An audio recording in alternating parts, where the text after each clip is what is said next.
In this video, we are going to learn about how to upload a dataset to a Google Drive. As we know that when we want to code in a Google Colab, we need to first upload the dataset to the Google Drive. So until or unless we are not uploading the dataset to our drive, we cannot code in a Google Colab if we want to use that dataset. So here I have signed in the Google Drive. You can sign into a Google Drive by searching on a Google Chrome as a Google Drive. Here I am again signing in, so you can understand this. I am writing just Google Drive. Here is the first one, which is the Google Drive. Here I will sign in.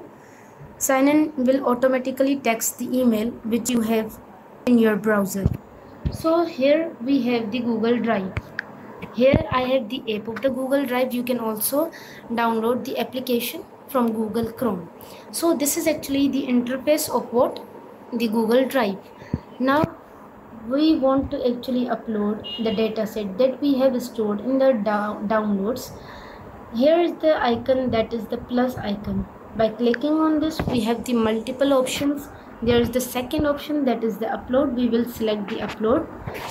Then we will have the directory where our file is actually stored. In files, in internal storage, in download. If you are using a PC, you will be like this PC will be already open. You will only select the downloads folder.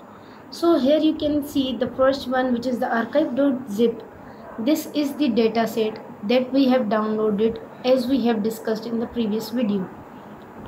We will simply select on it. It will be uploading a drive. It will be uploading a file on a drive. You can see in the notification that it is uploading. It will take a time only maybe 1 minute or 2 minutes.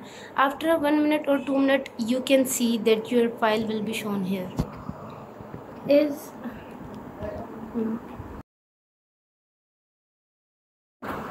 After some time, you will be able to see the dataset in your Google Drive. If you are not able to see the dataset in the list given here, you can simply search by name, like as we have downloaded with the name archive. So we will simply go in the search bar and write here the name. You can see that this dataset is showing up here. We will simply click on this dataset and we can open it. So it confirms actually that we have uploaded the dataset on our Google Drive. Now I'm opening it. By the Google Files, you will be able to see the Excel sheet that we have seen the previously when we have actually downloaded the dataset. So it was all about how to download a dataset.